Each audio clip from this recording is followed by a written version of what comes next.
What's going on, YouTube? Coming back at you with another video. Okay, so my son has an interesting post up on his Instagram that actually got an interesting response from Snoop Dogg. I'm gonna show you everything. Before I do, though, if you haven't already followed me on Instagram at Hip Hop Classics Daily, all one word, please take a second to do so. So my son put this up. It says, this is a repost of somebody's tweet. It says a black man was found hanging from a tree outside Houston today.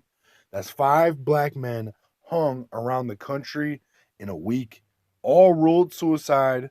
What a mother effing coincidence. Then my son says this ain't no coincidence because we just ain't hanging ourselves from trees. Y'all better stop playing games. Black man, stay awake. This enemy is strategic and ruthless. So in the comments, Snoop, he says, this is just another sign that we need to unify now.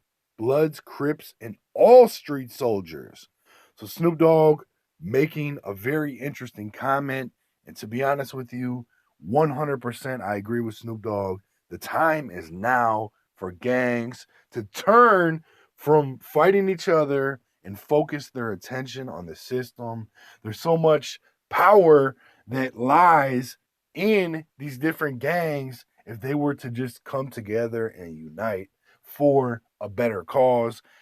Killing each other, killing people who are not affiliated or connected to the system is doing absolutely nothing but perpetuating a negative cycle.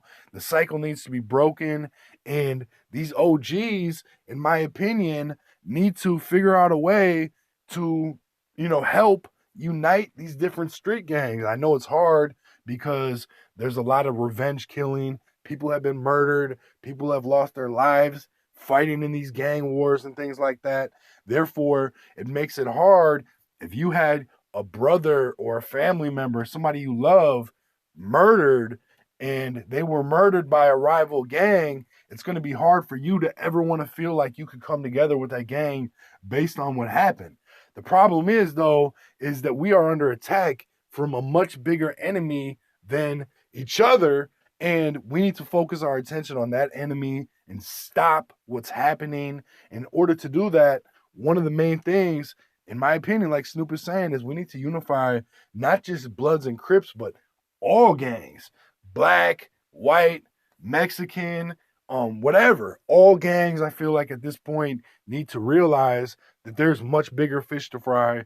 There's a much bigger agenda going on, and there's a lot more at stake than some neighborhood, some blocks, and or some revenge killing. Like this shit, we got to do what's right for our kids, because honestly, if we don't take a stand now and we don't use this momentum that we have going against the system to actually force change, I don't think it's ever going to happen. So now is the time. I don't know how, you unite these different groups and organizations, but that's for whoever is running those organizations to figure out. I definitely think it needs to happen, and I definitely think it could be monumental as far as this whole situation goes. So hopefully people out there do realize the situation that we're in, and realize, regardless of how much bullshit has happened, that right now the attention needs to be directed away from each other and towards the enemy, the real enemy. And that's my opinion on it. I want to know what people out there think, what Snoop is saying. Definitely leave some feedback. Hit the like, subscribe, share. Make sure you also ring the notification bell if you're subscribed so you get updates on all my future videos when I drop. Please take 1 second too to click the link I'm going to pin as the top comment. It's going to take you to a dope artist out there trying to get his YouTube channel monetized. He's almost there. Please click the link and subscribe. I appreciate you watching though. Peace.